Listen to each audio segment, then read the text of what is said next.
Meron ako natanggap na report tungkol doon sa rally doon sa EDSA Monument, ano? May merong bukas yung tindahan.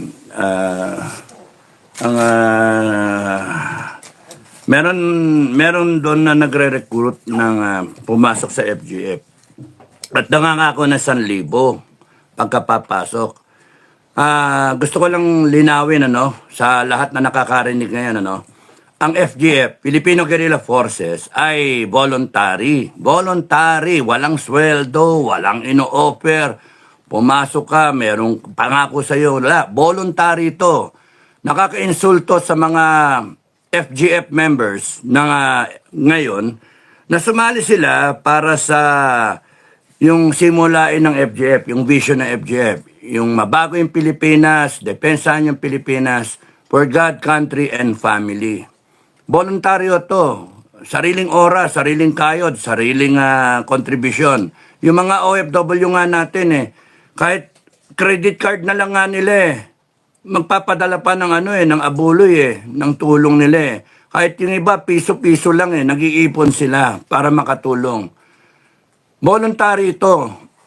Ngayon, yung mga nakikita ninyo na may magbabalita dyan na humihingi na 1,000, sinisiraan ng FGF. Yun yung doon. Sinisiraan nila ang Filipino Guerrilla Forces kasi meron takot na takot sa Filipino Guerrilla Forces. Sino kaya yun? Sino yung takot na takot? May takot na takot Kasi pagka you go out of your way para mag-hire ng troll, ng mga magbayad ka ng mga vlogger at siraan mo na siraan yung hinayupak na Captain Dado na yan at yung si Metran na yan, siraan yung FGF.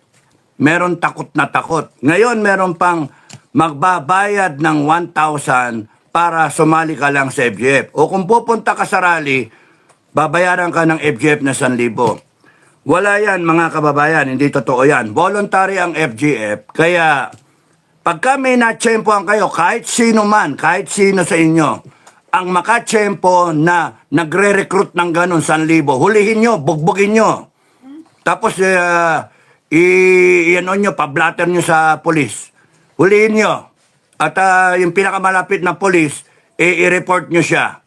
No? Hindi yan kasama ng FGF, nanggugulo yan. Tandaan nyo, pagka merong lumalapit sa inyo na nagpapabayad ng 1,000 o kaya whatever na kapalit na sinasabing FGF sila, hindi totoo yan. Kaya hulihin nyo yung tao, tapos nun dalhin nyo sa presinto. No, pagka nanlaban, bahala na kayo pagka naglaban. Yung pagka nandyan ako, ilapit nyo sa akin. Ako mismo nga uupak dyan. Mga walang yan. Videohan at i-post sa Facebook. Videohan nyo habang videohan nyo yung ginagawa niya. Videohan nyo habang karap yung mga polis. Kasi yung mga polis, wag kayo natatakot. Ilan lang ang mga masamang kamati sa polis. Wag kayo natatakot sa mga polis. Mababait yung mga kapulisan natin. Nakita ko kahapon sa Session Road. Mga magagalang yung mga polis, mababait, tumutulong sila. Kaya hindi lahat ng polis dapat katakutan nyo. Makikita nyo naman Kaya tulungan nyo lang yung mga pulis na ma-implement nila yung batas. Pag kami lumapit sa inyo, may nakita kayo na nagre-recruit, humihingi ng pera at sasabing FGF sila, kalokohan yon. Voluntaryo ang FGF, Voluntaryo. Mga FGF, kahit sino sa atin, alam naman natin yun na voluntaryo, sinisiraan lang tayo. Julio Baison, alam natin na voluntaryo ang FGF. Hindi humihingi ng pera ang FGF. Hindi nangangako ng pera ang FGF. Kaya yung nasagap mong balita, hindi tama yon. Kaya on the spot, korikin ninyo. Hindi yung iba nating mga kababayan, dadagdagan pa. No? Kung may binabala kayo, wag nyo nang gawin. Wag nyo nang gawin. Wag nyo nang subukan. No?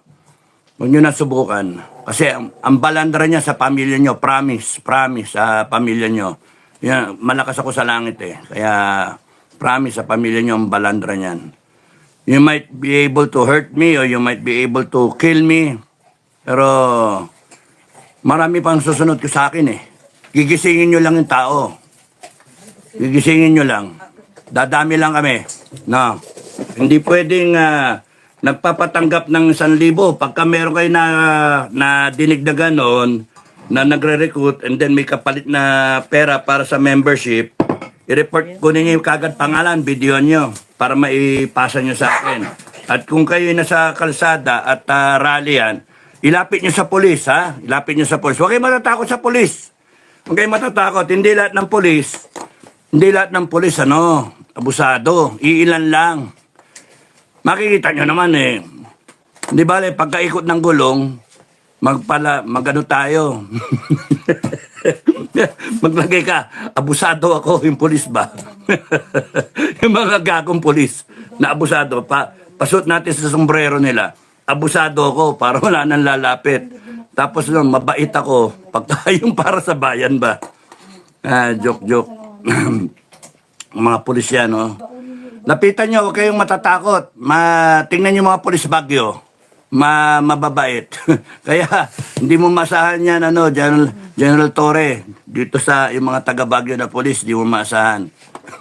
Baka kumampi pa sa akin yan, mga yan eh. Last minute ko tatansyahin yon. Pwede ko lumaban. Pagka lumaban ako, ibig sabihin nun, People's Revolution na yon.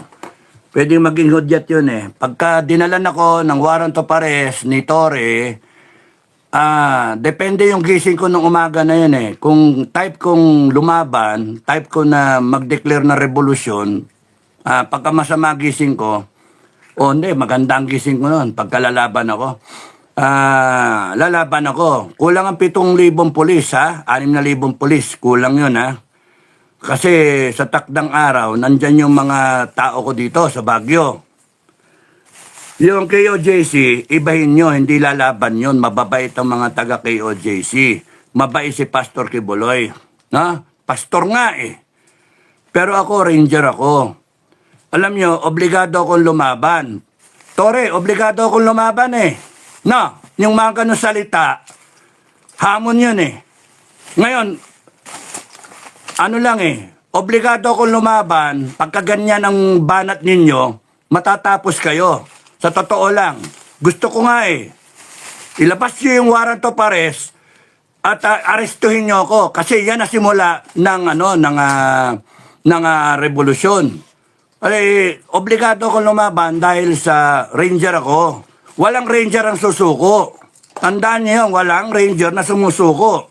Kaya kahit nag-iisa ako, lalaban ako. Patayin nyo ako kung gusto nyo. Pero at least, it will go down in history ng isang dato lumaban. Na member ng Class 83, lumaban. Mga hayop kayo. Kayong wag nga kayo makialam. Pagka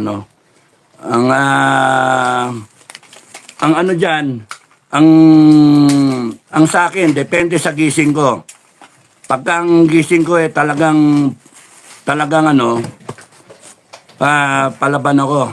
Ngayon, kunyari nga, by profession kasi, walang ranger na umaantras. Walang lumalabas walang sumusurrender na ranger. Walang sumusurrender na ranger. Okay? So, yun lang yun.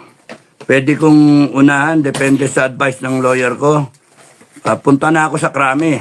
Kasi kung kayo yung magsaserve ng warrant of arrest, ako mismo, pupunta sa krami. Para, kung gusto nyo kasi magkagulo, let's be irresponsible. Kung gusto nyo mawala yung gulo, let's be responsible. Kaya yung mga binibitawan na statement, counter-statement, counter-statement, panay panay yabang eh. Panay tigas ganun eh. Tigas tango eh, no? Hindi pwede yung ganun. Pasikatan, hindi pwede ganun. Hindi ka na pwede mag-chief PNP.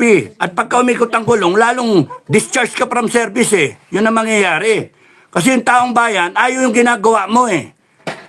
Ultimo ka PNP mo, pinagsasabihan ka eh.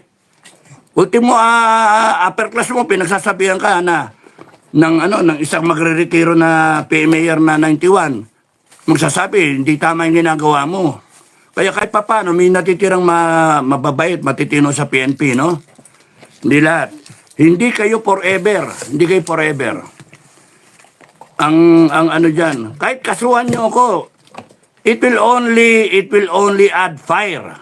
Kasuhan nyo ng kasuhan yung mga tao, it will add fire dun sa boiling point na yung mga tao. Hindi pwedeng kayo yung mangibabaw, kayo yung gumagawa ng masama. Hindi kami. Kami nag-iingay dahil sa masama ang ginagawa nyo. Okay, sisirain yung umaga ko